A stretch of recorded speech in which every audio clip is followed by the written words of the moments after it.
Hi friends, it's Miracle, and today I want to wrap up all the books I've read in May. May is such a wonderful reading month for me personally compared to the previous 2 months. I've finished 11 books, including 2 books for the Booker Prize, which is All the Frequent Troubles of Our Days and American Baby, and also 3 books for the From and About Asia Reading Project for the month of Sri Lanka, which is Wave, Island of a Thousand Mirrors, and Funny Boy. I have separate wrap-ups for those 5 books according to their different rating projects in the future. And today I want to talk about the rest of the 6 books I've read in May. Overall, I enjoyed most of the books and I learned so much from them. So without further ado, let's dive into the books. The first book I read in May is Strange Beasts of China by Yan Ge. I read this Chinese version since it's originally written in Chinese, but the English version is translated by Jeremy Tan. This is a very popular book on BookTube, and it's a urban fantasy, which is very good for me because I rarely read fantasy, but this year I want to go ahead and dig my toes into some new genres, including fantasy and maybe science fiction. So I think this is a very good little start for me. This is a story set in a fictional city called Yong'an in China, where feeble beasts live alongside of human beings. And our protagonist, who is a cryptozoologist, is set committed to uncover and investigate the story of those beasts. While she's investigating, she found out so much information about those beasts and maybe a little bit too much more than she can bear. This is a story that's written in a very unique format. Each chapter is focused on one kind of beast, so it almost can read as a short story collection. However, there is a mystery that the protagonist is set to discover and solve throughout the whole story. So it serves as a clue to glue each chapter together, so this is a novel nonetheless. But in my opinion, this book has 2 mysteries. The first one is the mystery on the surface, which I have to say that I kind of got it pretty early on in the book, so it wasn't a surprise for me in the end when it reveals. However, there's another deeper mystery. First of all, I didn't see that coming. Secondly, when it was addressed, I just feel the thrilling feeling all over my body. Needless to say, I enjoyed this second, more blurry mystery a lot more, and yeah, I don't want to say too much about it, but I think it's such a meaningful and a wonderful setting of the story. The book is very immersive. When I was reading it, I kind of forgot what's going on around me, and I just want to keep reading it. And you can say that the book is inspired by a lot of Chinese mythologies, and it has a lot of Chinese elements. But what I liked about it is that it's not a retelling of any kind of Chinese mythology. It's very original and very refreshing. However, this is an early work of Yan Ge, and I think you can tell that from the writing. I couldn't say that for the English translation because I read it in Chinese. However, I don't think it affected the enjoyment of the reading, and I still think it's a wonderful book and I understand the hype. The second book I read is Before Coffee Gets Cold by Tawaguchi Toshikazu. It's translated into English by Jeffrey Chusalot, and my copy is translated into Chinese by Ding Shijia. This is a story set in a mysterious coffee shop, and it is said that there's a particular seat in that coffee shop. If you sit on it, you can travel back in time or into the future to meet whoever you want to meet or do whatever you want to do, as long as you keep sitting in that seat and returning to current time before the coffee gets cold. So as you can guess it, we are following people's story when they're sitting in that seat, and also their stories in current time. This is a very cozy and relaxing story, and it is perfect for us to read it in one go, or maybe saved for a rainy day and read it with maybe your own coffee or some hot chocolate. I personally read it in one go on a plane. However, it doesn't have long-lasting impact on me. I just feel like it's an ordinary book with some ordinary stories, although the book tackles on a lot of topics that I'm personally interested in, such as family dynamics, people's hidden secrets, or family relationships. But I just feel like it's lacking the power that really drew me in. So after I read it, I just think it's kind of mediocre. With that being said, I think the book served its purpose and really entertained me during my flight, and I still gave it a 3-star because it doesn't really have any flaws. It just wasn't that great. 3 stars, in my opinion, is still a very good rating for a book that its purpose is just purely to help you relax. And the next book, on the contrary, is very intense and very powerful and not relaxing at all. I feel like it's fair to say that it's the Japanese version of Know My Name, so content warning for sexual assault. The book is called Black Box by Ito Shiori. The English translation is translated by Alison Markin Powell and published by Feminist Press, and I read the Chinese translation and translated by Kwang Kwang. This is the memoir of the author Ito, who was the first woman to speak up and stood up for herself and charged a colleague for rape in Japan using their own name. She was raped in a hotel after networking with her ex-colleague who she met in America. She went to the police after the incident and after the shock, but she found out that there was so much barrier stopping her from charging the rapist. For example, from the charging process stage, she found out that some police just were simply not interested in helping her. Or later on, she found out that there was some invisible force from top down who wants to disturb the investigation. In this book, Ito recounts her story from before she met the rapist, who is, by the way, a very powerful man in news media in Japan, to the day, what happened in that day, and what happened after. She led the readers to see what happened to her physically and mentally, and more importantly, she also pointed out the flaws that was in the Japanese legal system. For example, the law about rape in Japan hadn't changed for the past 100 years before this case. And another example being that the police negligence is just so bizarre, and some of them even try to cover for the rapist just because he was a powerful dude. Ito is truly a brave young woman, especially for a patriarchy society like Japan. I remember in the book, Ito recounts the incidents, and she wrote that when she was raped, she suddenly started to speak to the person in English for the first time because they met in the States.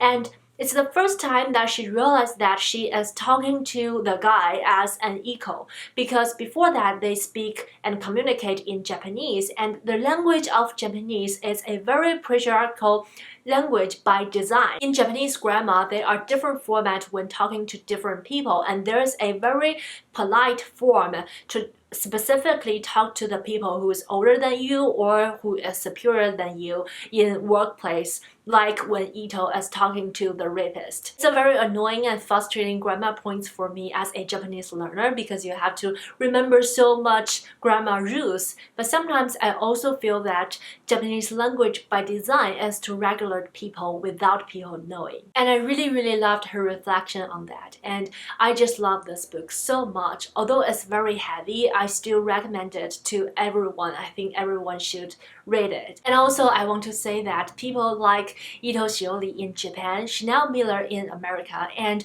a brilliant young woman called Xianzi in China, and countless survivors out there who is not afraid to speak up, who is not afraid to challenge the legal system in whatever country they are so brave, so brilliant, and I really admire them all. Moving on to a much more delightful read, I finished Wives and Daughters by Elizabeth Gaskell, and I'm so happy about it. Not only because it's the second longest book in my Penguin English Library collection, and now I can move on to the third longest book, but also because I love it so much. I loved every sentence in this book. I didn't understand why I procrastinated in reading it, and I vlogged about the whole experience. I'll link the vlog down below in case you want to check it out. This novel starts with the wonderful Molly Gibson who lives with her widowed father, and everything is fine and the life is great, and Molly turned out to be a wonderful teenager, and then one day her father decided to take on a new wife, and the new wife brought another daughter into their lives. This book is nearly 700 pages long in my edition, and I don't think it's long enough. The writing is so beautiful and gentle and gives out so much details about the 19th century domestic life in the countryside. The writings about the characters, about the conversations, about the events, about the sceneries are so vivid. When I was reading this book, I feel like I'm watching a movie. Molly Gibson, alongside with almost all the characters, is a very nice portrait favorite character. She is smart, she's nice, she's kind, she's also very, very brave. The more I read about this book, the more I love her. I feel like she quickly became one of my favorite female characters of all time. I love the portraying of different kinds of relationships in this book, whether it's the parent and children relationship, whether the relationship among townspeople or other dynamic. I just love to see how things unfold and developed and learn the culture from their actions. Excuse me if you notice any sudden angle change.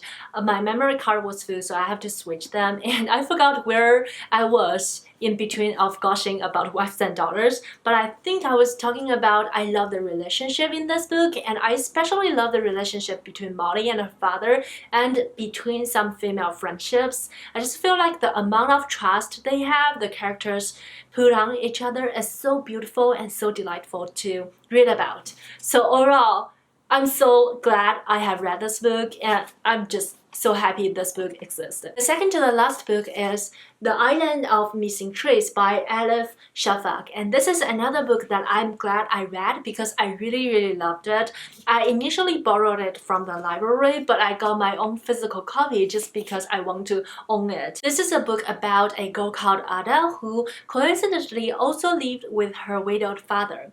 Her mom passed away a while ago and left so much mysteries for Ada to discover. Ada desperately wanted to discover her family history and connect with her culture, but her dad doesn't really talk much about it, and he is obsessed with plants and the nature, especially for a fig tree in their backyard. This is a book that follows Ada in current time, but also traces back to the history of her parents and talks about their stories before they immigrated to the UK. And it talks about the story that Ada is interested in, that is all about conflict, identity, and love. In this book, there were two narrations. One is the ongoing narration from a third-person perspective, and the other narration is from the fig tree from her first-person perspective. The fig tree is actually a lot more older than any of the characters, and she talks about her story and the history of the island where the fig tree is from.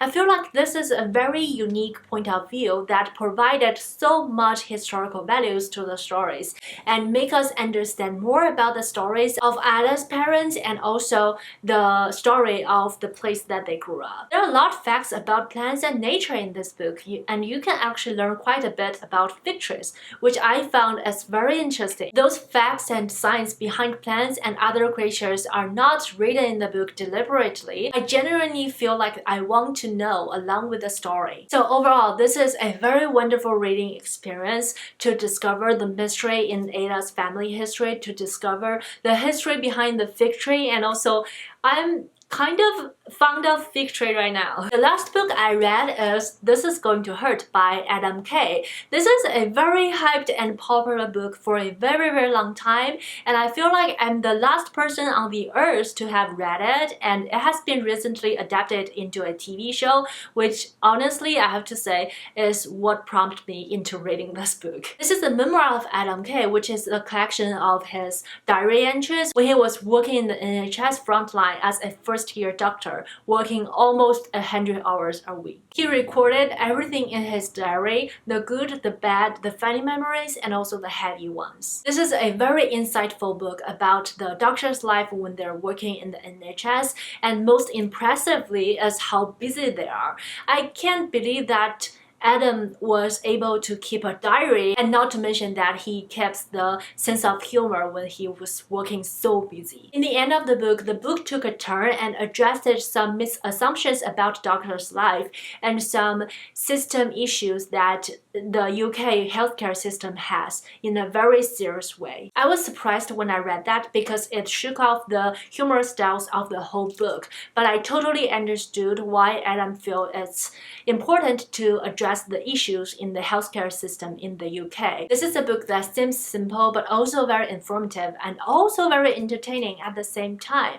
It's overall a very rewarding reading experience because I got some good laugh and also learned so much. Besides is this book I finished, I'm also in the middle of The Making of Asian America by Erica Lee. This is a very long nonfiction about the Asian America history, and I learned so much from it already, so I just thought I'll just mention it in my wrap-up. And as you can see, I had such a great, wonderful reading month in May, and I'm still thrilled about it. I hope you enjoyed this video, and please let me know any of your thoughts about the books that I mentioned, or have you read them? Are you interested in reading them? And also tell me what books have you read in May that you liked. Please don't forget to say hi in the comment section down below. Thumbs up to this video if you liked it. I wish you happy reading, stay healthy, stay safe. I'll see you in my next books video. Bye!